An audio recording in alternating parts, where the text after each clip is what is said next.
Good afternoon. It's good to see you. We are pleased to have the President of Finland here with us today. We will start with a statement from the Secretary General, followed by the President, and then we'll have time for some of your questions. Okay, thank you all for being here. And President Stubb, dear Alex, welcome back to NATO headquarters. You were the first Allied leader to visit after I took office last year, and it's always great to see you. Finland is a valued ally. Your membership strengthens NATO's deterrence and defense. And Finland can count on your NATO allies to stand beside you. Finland has always recognized the importance of security, and you know what it takes to deliver it. You spent over 2.4% of GDP on defense last year and will spend over 2.7% this year. And together with Sweden, you are establishing a new NATO forward land force in Finland that will further reinforce NATO's posture. And of course, I welcome the new multi-corps land component command in Mikkeli, which will plan, prepare and run the activities of NATO land forces in Northern Europe. Finland contributes to air policing over Iceland this February and Romania last year. And most recently, you deployed a counter-drone detachment in support of Denmark. You also contribute to Baltic Sentry, which we launched in January in Helsinki to address threats to our critical undersea infrastructure. This effort has been remarkably effective, and it is a valuable complement to the work that Finland and other allies around the Baltic undertake in their national capacities. Finnish expertise in the High North is crucial. Last week, the Deputy Secretary General joined the first Arctic Space Forum in Helsinki to advance work on space-based capabilities and strengthen deterrence, resilience and situational awareness in the Arctic. Russia continues to wage a war of aggression against Ukraine. Ukraine continues to defend itself with courage. Allied support, Finland's support, is making a difference. Since the start of Russia's full-scale invasion, you have provided roughly 3.8 billion euros in support, including more than 2.8 billion in military aid, artillery, armored vehicles, air defense and ammunition. And this year, you launched a 3-year program to supply Ukraine with materiel from Finland's defense industry. Along with Baltic and other Nordic allies, you helped start a new initiative to train and equip a Ukrainian brigade. And you recently committed 100 million euros to the prioritized Ukraine requirement list, PEARL, enabling the delivery of urgently needed military equipment from the United States to Ukraine. Economic pressure also matters.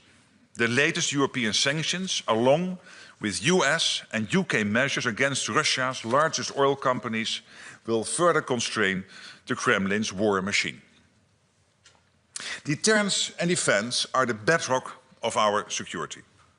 Together, we are demonstrating readiness and resolve. We are making sure that more capabilities are available whenever and wherever needed, on land, at sea and in the air. And we are working with industry to secure the technology, systems and ammunition required to defend every inch of Allied territory.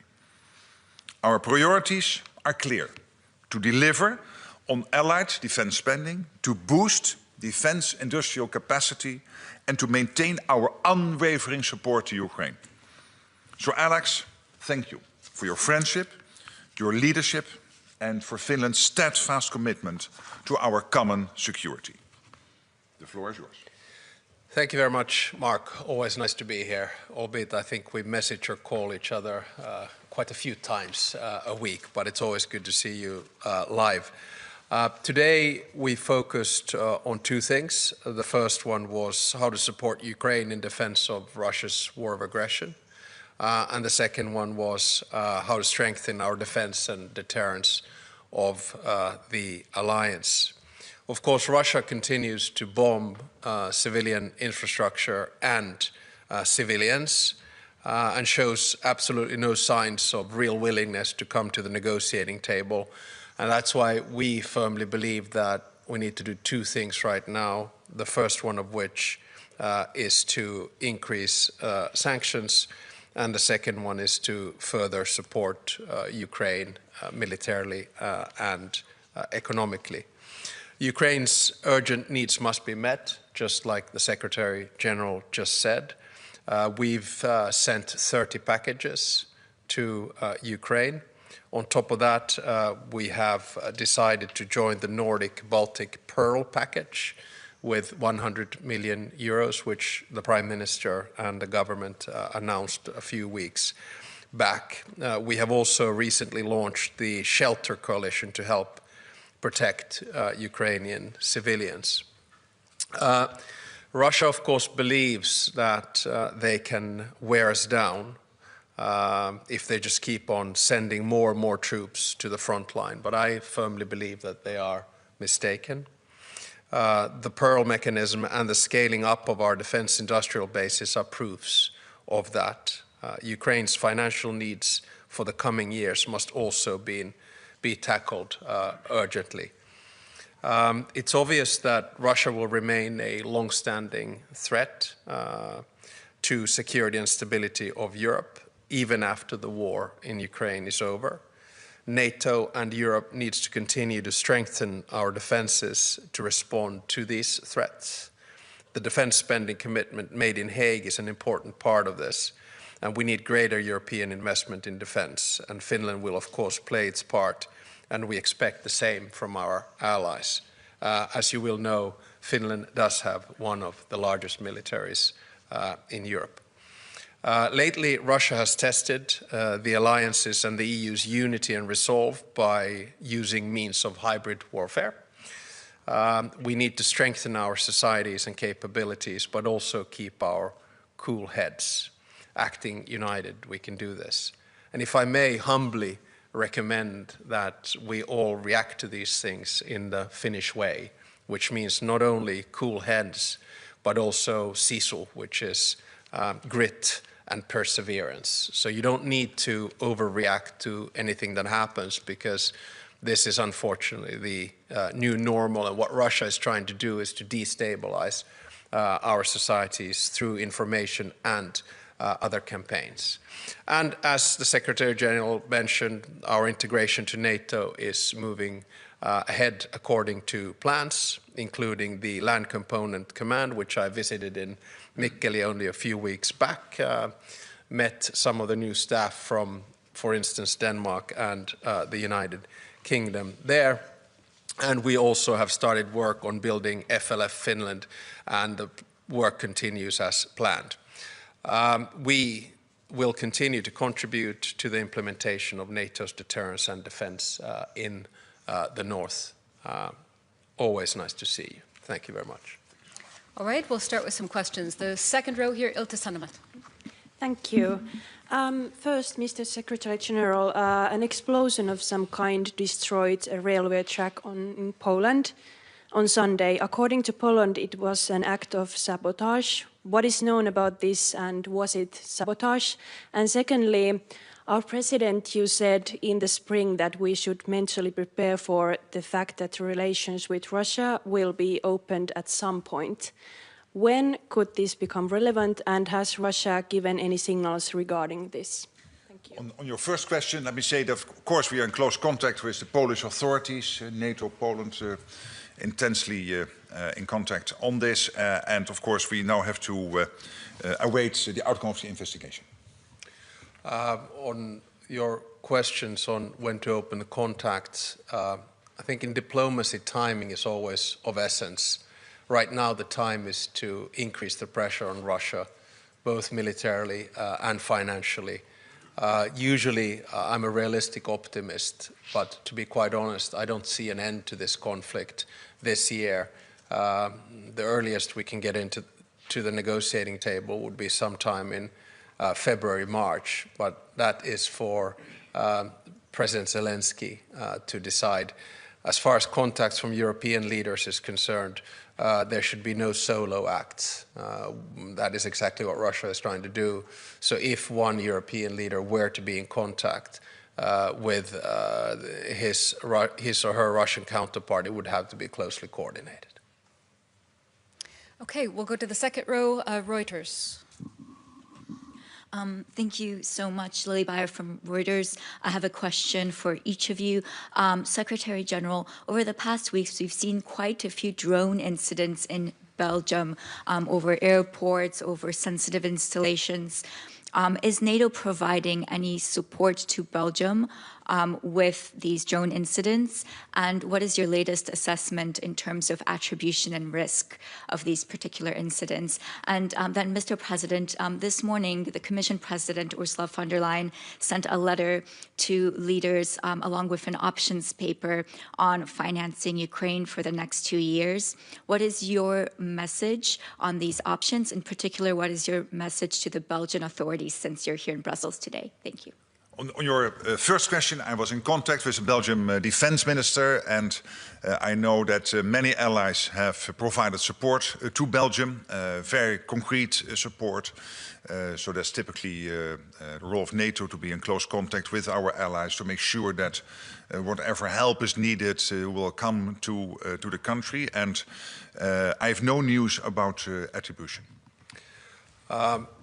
When it comes to funding Ukraine, it seems rather clear that there are three options. The first one is that EU member states, or NATO member states for that matter, pay directly, either by taking more loans or using current reserves.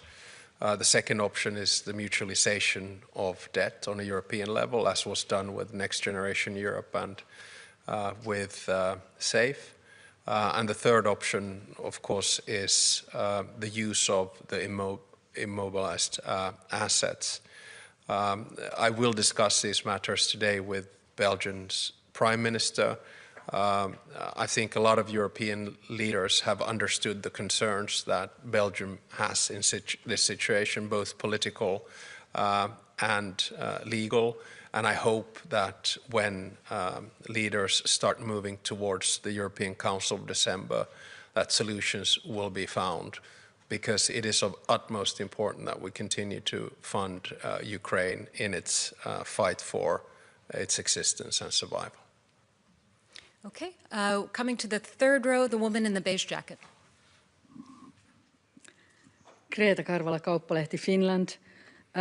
What is the most important military action Finland should take when the United States reduces its presence in Europe? And this question is for both of you.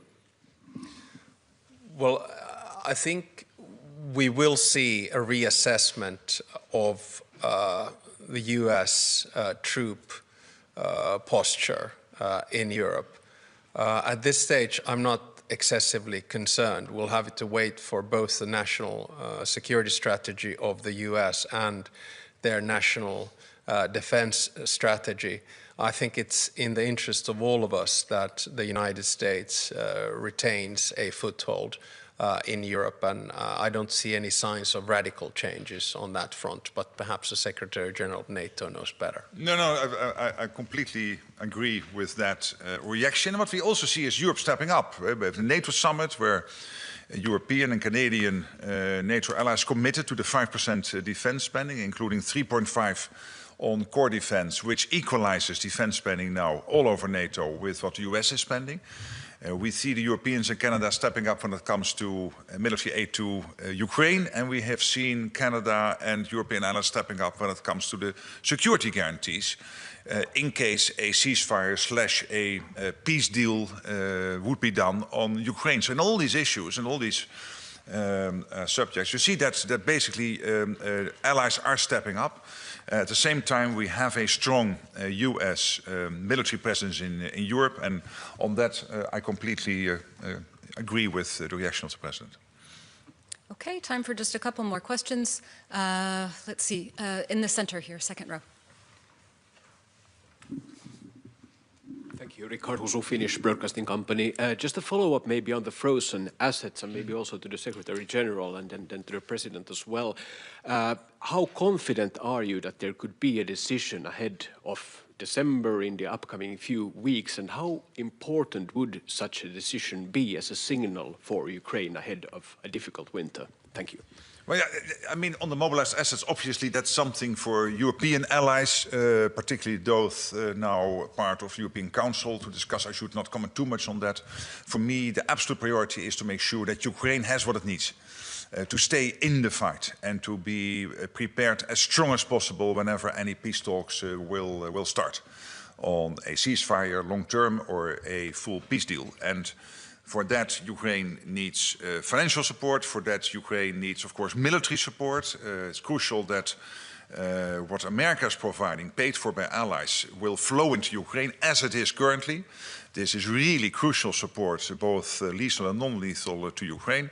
So on all these issues, that's what I'm concentrating on. And as the President just listed the various options the European Commission put forward, yeah, it can be paid for by allies, jointly paid, or through these mobilized assets. And then it's up to the European Union ultimately to decide on the best way forward. Yeah, same. I mean, neither one of us participate in the European Council meetings, and on our side, it's the Prime Minister and the government that has had a lead in this important matter, and the way in which I see it is they've taken only correct decisions, and I'm sure they'll continue to do that. Okay, that's all we have time for today. Thank you so much. Thank you. Thank you.